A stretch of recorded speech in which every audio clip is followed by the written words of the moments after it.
back to the Promoted Podcast. I'm your host, Felicity Fury, co-founder of We Aspire, and I'm joined by the incredible Renee Wooten-Tomlin. Is that what we're going with now, Renee? Yes, yeah. I love it.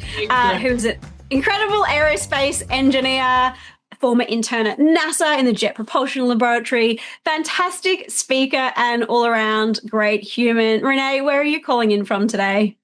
Good morning, Felicity. Happy Wednesday, happy hump day. I'm calling in for Larrakia country today. It's another beautiful day. Whereabouts are you calling in from today, Felicity? I'm on Gubby Gubby country today, and I just had a beautiful trip up to Bundaberg last week, and it was, oh my gosh, the country up there is absolutely stunning. It was such a good trip. So good to be connected to the land and sea up there, especially Bargara Beach, and oh my gosh, it was just like Australia, just endless beautiful beaches. So I'm very grateful to be on this country that's been cared for tens of thousands of years. We're just coming off the back of NAIDOT Week. Such an incredible time to celebrate Indigenous Australians. Renee, I know we're going to touch on your speaking for that in a moment, because today's podcast is all around how do you become a speaker? This is a question that Renee and I get asked a lot. We do a lot of speaking. We both speak professionally, but if you're not speaking professionally, this podcast is still for you, because as a leader, it's super important to be able to communicate your ideas. I actually think about leadership. If you imagine like leadership and soccer as an analogy, a soccer player, the job of a soccer player is to kick the ball, kick. The leader is about having conversations. So whether you're speaking on a stage in front of hundreds of people, you're speaking with a small group, you're speaking in a meeting, or you're speaking one-on-one, communication is, I think, such a fundamental skill for a leader and super, super critical. So while you might not go be presenting on stages, I think this podcast is relevant for anyone who communicates with humans, especially leaders. So Renee, what do you think about speaking as a leader? Has it been helpful for you in your career mastering this skill?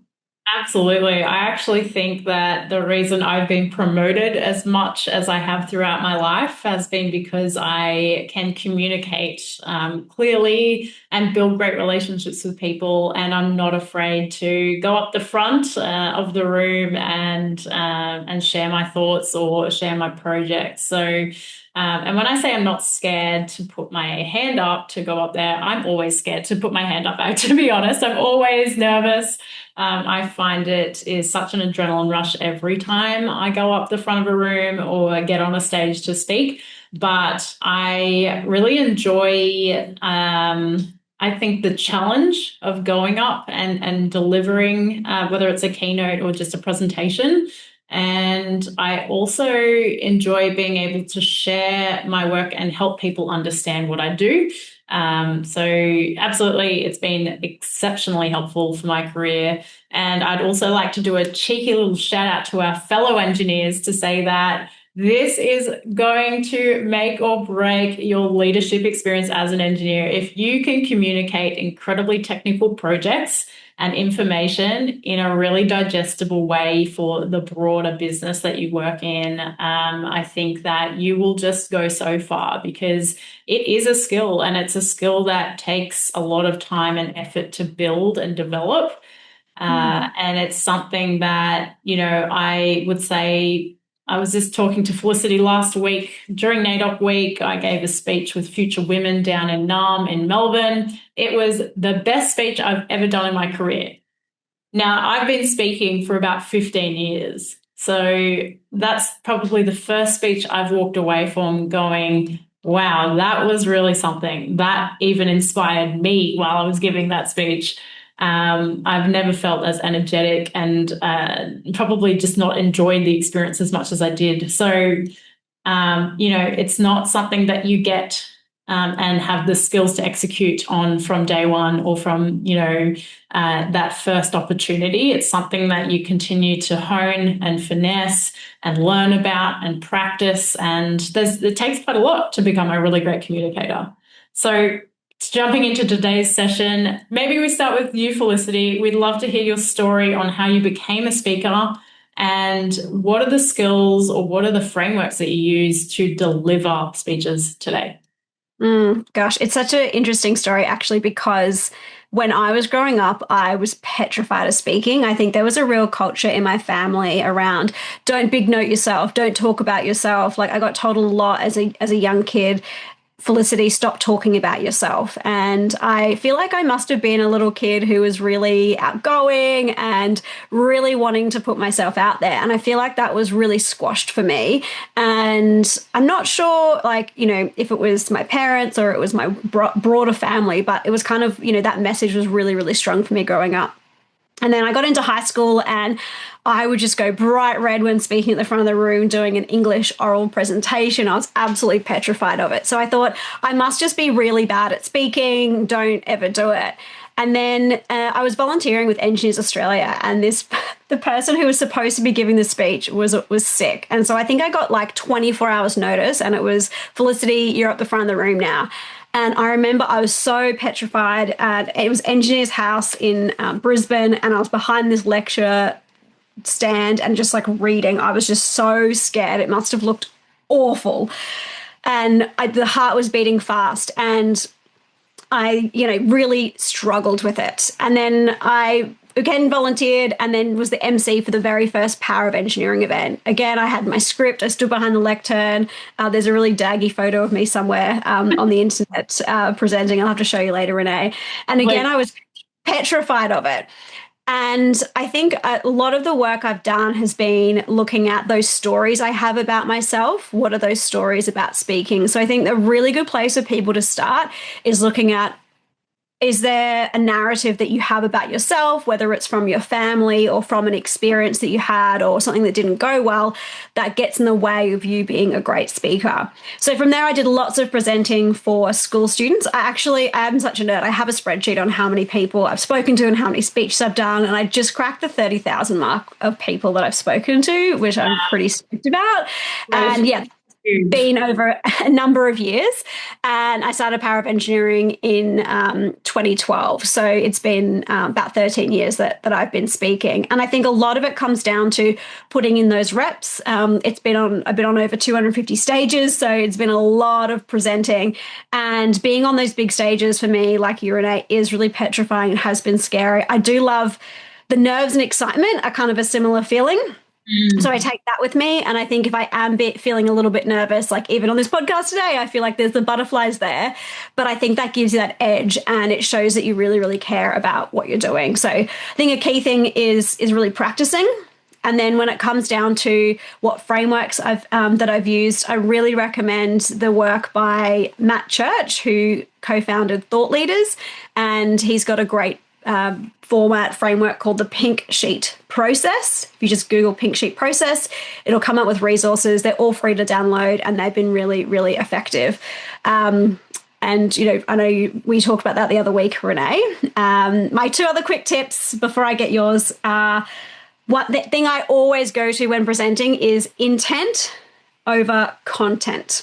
We spend a lot of time thinking about, here's all the stuff I want to say. But actually, the first place to start is what's the intention of what I'm delivering. So I always ask clients that I'm speaking for, what's the outcome you want? What do you want to achieve? And they might say something like, I want it to be inspiring and relatable, those kinds of words.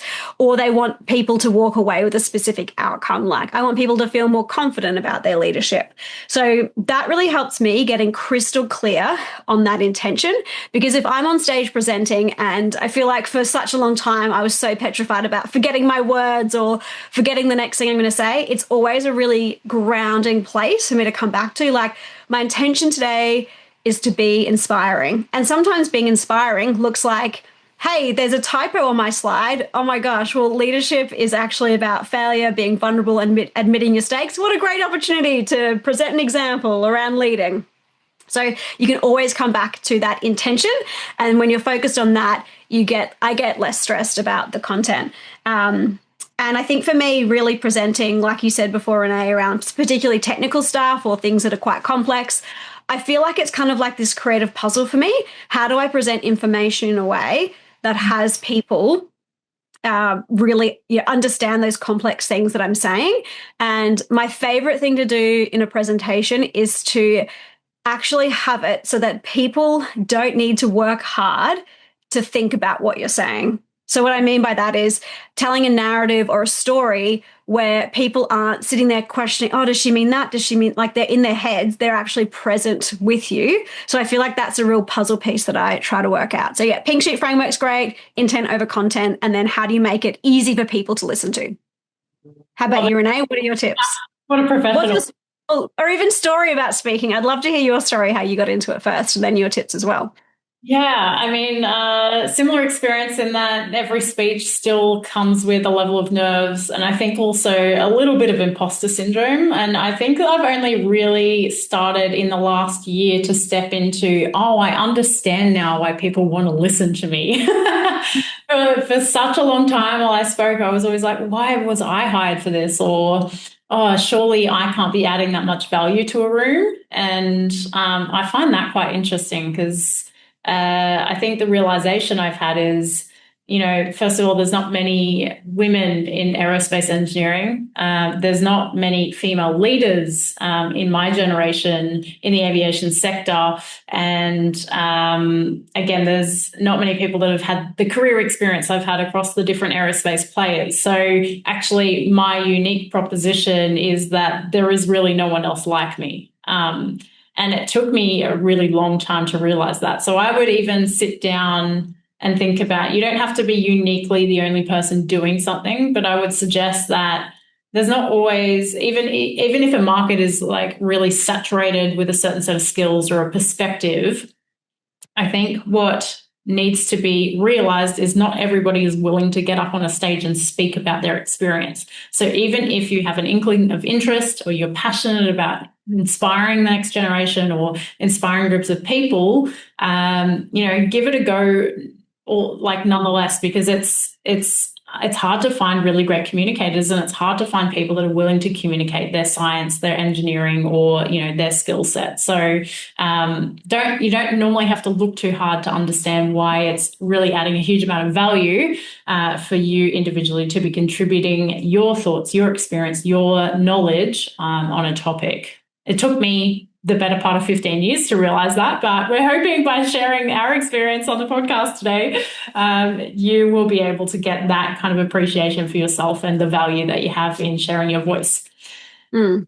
My And I journey. think, sorry, Renee, just on that, I think it's also something that is super helpful for kind of the day-to-day leading as well, because whatever makes you unique on stage is what makes you unique in your role. Like, I used to go into new jobs and I get put in front of the client straight away, and that was normal for me. But then I've kind of realized over the years, oh, not every engineer just gets put in front of the client and gets asked to have a conversation. So I think it doesn't matter what your skill is or what your strength is. There's no one else like you, and embrace that. Like, if you actually find it really tricky to speak publicly, but you're great technically, okay, how do you leverage your technical capabilities or that strength of yours to have you stand out in a meeting, in a workplace? It doesn't have to be on stage.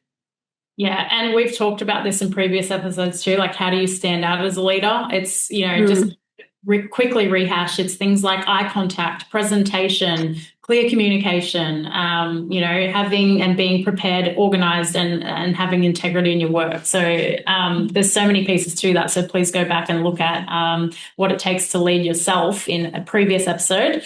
But coming back to how do you become a speaker, my journey really started with me being okay with stepping onto stages early in my life. I can't really explain it. I have one core memory as a child, which my nan often reminds me of, which is, I still remember you got up on stage and you must have been in primary school and you were so confident in front of everyone. And I just remember thinking, wow, I wish I was that confident. And my nan told me that story so many times. I was like, oh, interesting. I could never really realize that was her perception of me. And then in university, that's when things really stepped up for me because I was the only First Nations female aerospace engineer in my class. I got asked to give tours for a lot of student groups. I don't know, I think I met a lot of interns throughout my experience interning at Qantas, and through that started running presentations and running these tour groups around different aircraft types. And then all of a sudden, I was offering them all the time to university, to my different social groups. And then one day I sat down with a mentor who said, have you heard of Felicity Fury? She is doing an incredible amount of work trying to inspire young engineers to pursue engineering studies or to become young leaders. I think you should meet her. So Felicity and I then met, and then I started running speeches and industry days with the power of engineering to show school students what it was that we were doing with our careers and what opportunities were available to them. So it was a bit of a mixed bag, to be honest. It was through university, it was through power of engineering and volunteering my time, and then through my job as well. So I just kept getting asked and getting given these opportunities. And then I think during COVID is when I formally created my business in public speaking so that I could start expanding the groups of people that I was interacting with and who I was engaging with. I've never gone through any formal training with public speaking. I've done a lot of YouTubing, a lot of Googling to try and understand what makes a good speech and what makes a good speaker. So I think, if anything, the majority of what I've learned is actually through you, Felicity. And I know for a fact you've been through speaker boot camps. You've really invested in yourself in that way to try and build those skills and that knowledge. So, yeah, no formal way, I guess, that we're recommending today that you can become a speaker. But certainly, I think the main point that we're trying to get across here is just stepping into that role, and taking those opportunities when they present. And if you're looking for them, letting people know that you're interested in doing that, but understanding why you want to do that is really core. I think the why is a really big part of it. A lot of people come up to me and say, "Oh, I'd love to be a speaker." And I think really understanding that why is very powerful. And you just touched on that, Renee, around making a bigger impact with others. And that's the same thing for me, actually. It became, okay, well, if I want to really change the perception of engineering for young girls and regional students in high schools, then if I become a better speaker, then it's going to be more impactful for them. And so actually in the early days, a lot of my speaking was driven by that intent to make a difference and make a bigger impact. So I think I think people, there's misconceptions around, getting paid as a speaker and lots of things like that. Like I would say that for the first maybe even 6-7 years was all free, just speaking. I had no expectations around getting paid. It was all about making an impact. And then eventually it led to some paid opportunities, which has been really, really fantastic. But for me, it was really around, how do I be the best speaker I can be? And it actually helped me get over a lot of those nerves or a lot of those inauthenticities when presenting, like I'm not good enough or someone else could do a better job, or all of those, all that self-talk, because I thought, well, that's not actually going to serve the people I'm speaking to. And so how do I become, this fantastic speaker for them? And I think in the world we live in today, you need to be self-promoting. You need to put yourself out there. I do cringe at a lot of that stuff for me personally, because I think it comes back to that story and about being a young person and being like, don't big note yourself. Don't stop talking about Felicity. But I think actually the reason I do a lot of that is I know it's going to make a bigger and bigger impact and reach more people. So that's really what drives me, and that's my why behind it. And I think if you don't have a solid why or a purpose behind it, then it can come across as really inauthentic, and you'll see that you won't continue to get that flow on. Yeah, I couldn't agree more. And just to add on my why, so I grew up in a really regional, small country town. I think, gosh, there would have been 200 people in my town at the time, maybe 1,000 maximum. And when I came to university, I realized how big the world was. And I felt so empowered and impassioned to tell as many regional kids as I could. I was like, there's a whole world out there, everyone. You need to get out.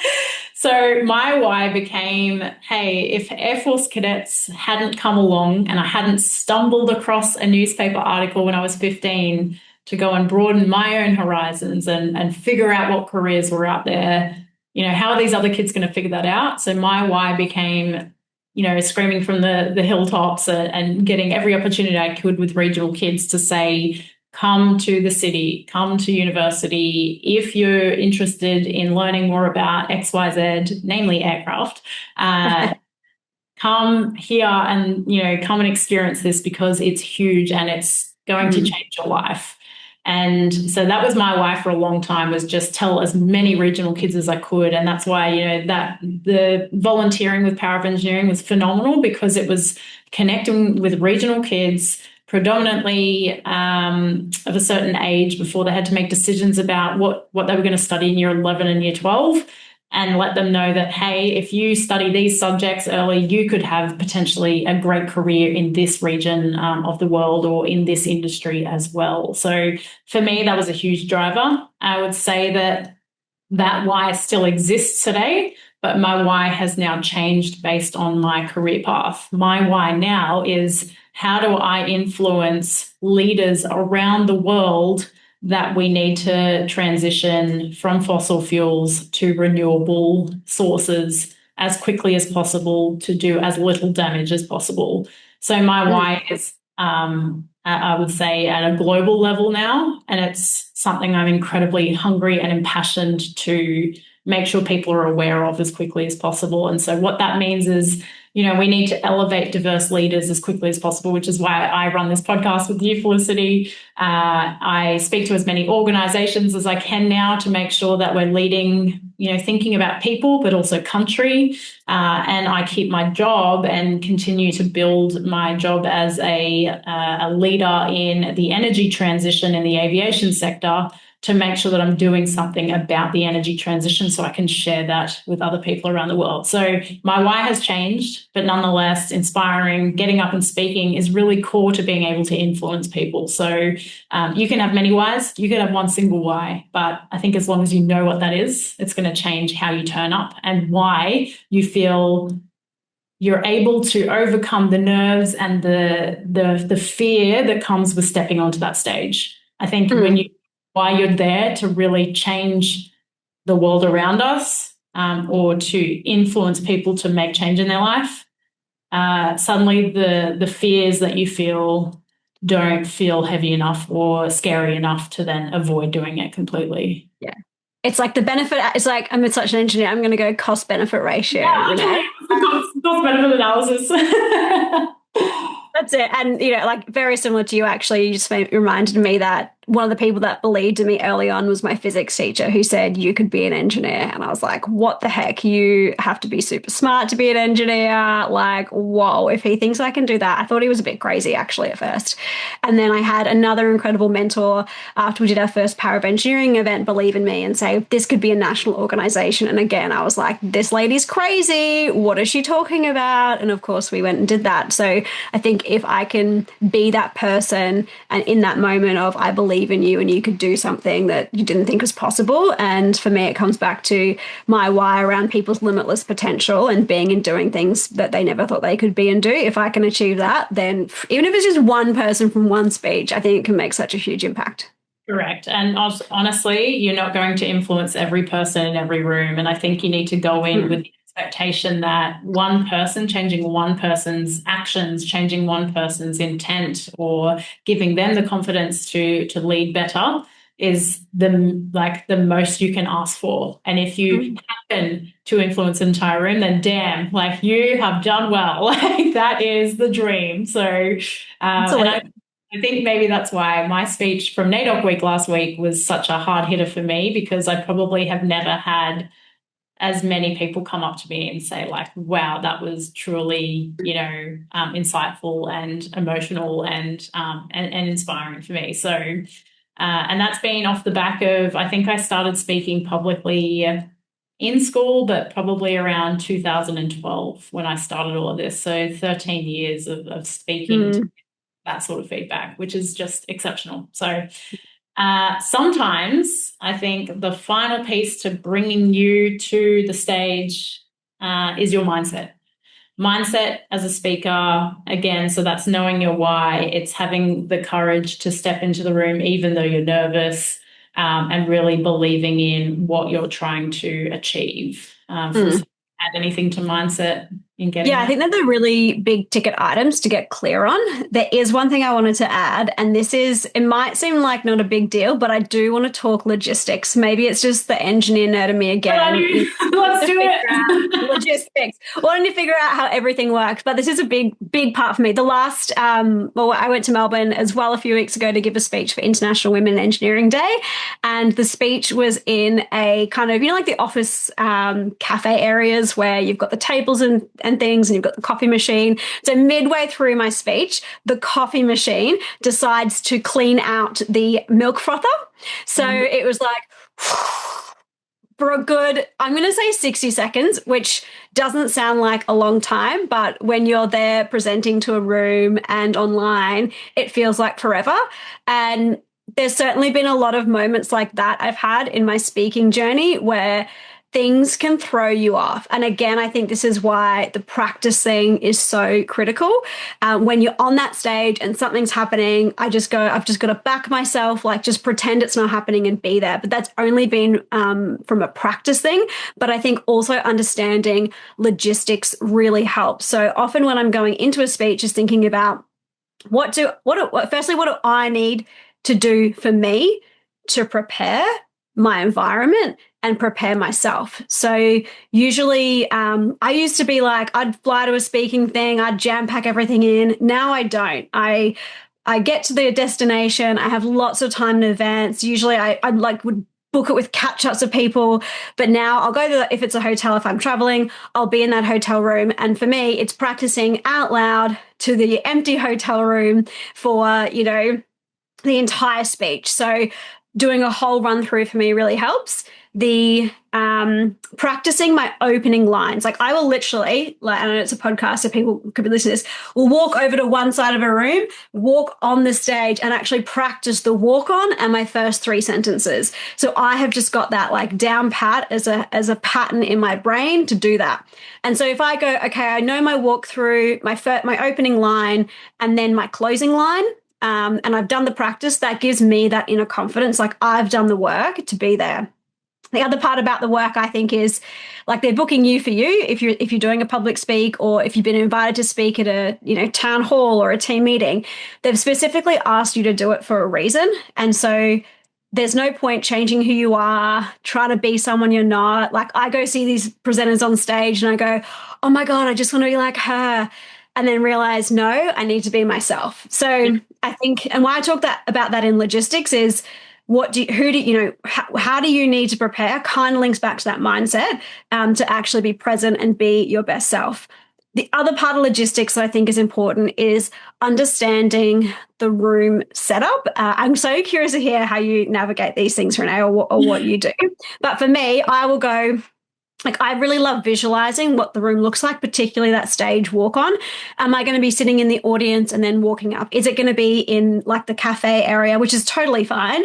But it just helps me think about, how am I going to be in that space? Is it going to be a conference center where I'm actually physically walking up to a stage? Is it going to be more casual and intimate where it's a group of like 20 people in, say, a venue where there's no stage? So that just really helps me prepare. And thinking about, the last thing I'll add to that is, so it's funny, like stuff that you don't think about until you're situated. Basically, all of this is because I've screwed up all of these things before. But sometimes when you're presenting on a stage, you'll be able to see your laptop or you'll be able to see the screen of your slides. Other times the slides are behind you, and so you can't actually see them. Sometimes there might be a clock that you can see in terms of timing. But sometimes there's not. Or I've gone to presentations where they've gone, I'm so sorry, we're running over time. Can you make your 40-minute speech 20 minutes? That will be great. Okay, thanks. And you've got to go, okay, how am I going to rejig that? So understanding that setup of, will I be able to see my slides? Will there be a lectern? I know some people like to use notes. How are my notes? Where are my notes going to be? And then how am I going to connect with that audience with the, like all of those things, I think makes such a difference because it just takes things off your mind leading into a speech setup. Renee, how do you think about logistics? Am I just like a total nerd of just like like scenario planning, all the things that can go wrong, because literally so many things have gone wrong when I've spoken. There's like the tip of the iceberg. I could do a whole podcast of things I screwed up while speaking, or things that have screwed up, not my fault, but I had to deal with on a stage in front of 1,200 people. Honestly, I'm learning from you right now. I don't really think about that. I think the way I manage all of that is arriving at the venue and making sure I have a couple of hours there before I go on stage so that I can see all of that. But I would say I'm far more relaxed about preparation. I think the things that really are important to me is I know my speech inside out. So I've practiced enough run throughs that if somebody took the script from me, I could navigate and speak off the cuff and still deliver something close to what I'd kind of written down.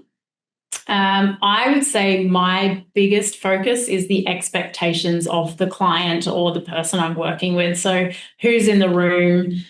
Who's going to resonate with that message? What else do I need to know around the diversity of those people? So, some people in the room for the event that I spoke at last week were people that were in a jobs program and that were trying to come back into their careers. Other people were very well established long term corporate leaders. And then there were young people in the room that were brought in from school. So, really, my message had to be something that resonated with all of the different people that were in that room. And I think that's why my speech actually was received so well, is because I ended up tailoring it specifically to what could every single person walk away with. And I think the other thing I am always conscious of is how do I engage the audience? So, oh God, I've tried a few things in this context. So for me, the worst thing I think I could possibly do is go up on stage with a piece of paper and read from that paper and walk off stage. That's not that's not going to make me feel like I've really had an impact. The thing I think that I really look and try to achieve is how engaging have I been? How have people enjoyed the experience of hearing me speak? So did they have to put their hand up and answer a question? Did I ask somebody to stand up and give me an example of how that worked for them? Did I do something funny up on stage so that they laughed? Like, how can I make that a memorable experience? And I think that's the thing that I really focus on at this phase in my speech. I think, early on it was about just turning up and delivering a speech. And then it was, how do I make that speech more tailored to the people sitting in the room? And now it's, how do I engage people so that they have fun while I'm speaking? So, I don't really consider the logistical piece as much as I probably should, to be honest. I did, though, however, in my speech to go down to Melbourne in Naarm, I did have the option, for example, to fly in the morning of or fly in 2 days earlier, just based on the flight schedule. And I suggested 2 days earlier because I wanted to be fresh. I wanted to be prepared. I wanted to have the time to be able to understand where the venue was, how I was going to get there. And I actually walked there the day before as well to make sure I knew how to get there on time. So, I think it's kind of looked differently for each event, to be quite frank. I don't have a checklist that I refer to, but certainly I'm really concerned with how I show up and how prepared I am to be able to make it a great experience for everyone. Yeah, I think that's super important, and something that we didn't touch on in terms of how do you plan a great speech is asking, what's the objective, what's the intention, and then who's the audience, and really nutting down what does that look like. In the beginning, I often, if I'm doing a new speech, I'll write down what do I want the audience to think, feel, and do, and just run through that as a bit of a framework, almost like a reverse engineered checklist of, okay, here's what I'm thinking for the speech. Is that going to fit and is that going to work? But I think it's all about, maybe I just freak out a bit more than you, Renee, of what are the things that are going to have me be calm and be present. One thing I found, it depends on the event, but I have gotten to events really early before, and my intention was I'll get to the venue and I'll do a bit of a prepare and a practice, and then I'll sit down, But then the event organizer comes up and speaks to me for a full hour, and sometimes it can be a bit awkward Also, that has me freak out because I was going to use that time to prepare. So I feel like there's also a bit of a balance of getting there too early versus around the right time. I never, ever, ever want to run late for any speaking thing. So if I'm there early, I might wait outside or around the corner in a coffee shop before I go in, just to make that preparation work. So it's going to be different for everyone. Even Right. just, the two of us, it is different. And so I think, again, practicing and trying out different things helps you figure out what is going to work best for you. Yeah, I would suggest getting to the venue either when you have to be there or the latest possible time to make sure you feel ready. Because practicing on your own, I think, is far more important than sitting in the venue, being distracted, and then starting to stress because you want to use that time to really keep honing and practicing. So that's a lot Definitely. to think about. I think the main takeaway from all of this is just start, just get opportunities. Don't expect to be paid from day one when you speak. To Felicity's point earlier, she said that she volunteered for many years. My experience was the same. I think I volunteered for about 10 years. So 2012 I started and I didn't get paid until roughly 2021. So 8, 9 years before it became an actual business for me. So, yeah, I think you got to do time, but at the same time, if you can get paid sooner, go for it. We both speak for Saxton Speaking Agency. You can find them online. There are multiple providers and agencies in Australia or globally. So reach out and find the best fit for you. But that's who we speak with today. So if you're looking for a fantastic speaker for your next event in engineering or women doing incredible things, you know where to find us. So good. I love it, Renee. So many great tips. And I think, everyone can use something from, if you are not just presenting, if you're presenting in a meeting, that can be a big deal. If you're presenting for the first time, hopefully some of our tips around intent over content, thinking about your audience, or even just some logistics could be helpful for you. So, and I love your point as well around engagement. A great thing to practice as you build your confidence. It's not something I did at the beginning. I would just read my script at the beginning. And then as I've got more confidence, I throw in a few jokes and also a few hand raisings at the beginning. And it's actually a really great litmus test of the vibe of your audience, because while you might do all the thinking and research about your audience, getting there on the day, the vibe can be totally different, especially if you're like a 3 p.m. speaker in a conference, they've been sitting down all day, the energy is dropping. You have got to bring that energy to the stage. So I often will have the same joke in my speech, or if I'm presenting with my husband, I'll say, we have the same last name. Don't worry, we're not brother and sister. If you see us having a bit of a kiss or a hug, it's not weird because we are actually married. That joke, some people, no laughs. Some people, heaps of laughs. So it's a really interesting way to start a prezzo for us together, because we can kind of get the feel for the room when we start off with that joke. So yeah, I've built confidence over the years. There've been some random jokes that I've thrown in, and it is a good litmus test. Or just on the hand raising as well. It'll be like, who agrees with this statement, or who knew what they wanted to do when they finished school. And often I'll get like 2 hands in a room of 100. You can kind of tell how it's going. Sometimes you might make a joke. Okay, everybody raise your right arm. Everyone raise your left arm. Okay, your arms aren't working. Who's never going to put up their hand no matter what I say? See how the laughs go, and then kind of you're off. So there's always good tests to see how an audience is going as you build your confidence. I feel like we've given a whole range of tips wherever you're at and you're speaking today. So take what makes sense for you, as always, and ditch the stuff that doesn't work for you or isn't relevant. Thanks so much, Renee. I've loved learning from you around your speaking tips. And yeah, can't wait to be on stage with you soon somewhere in Australia or overseas. Who knows, with this global why around the aviation industry. Thank you so much, Renee. It's been awesome as always. Thanks, Felicity. Always a treat. And I would not be here without you. So thank you for your mentorship. Aww. Have a great Yeah, day. Bye. teamwork. Bye for now.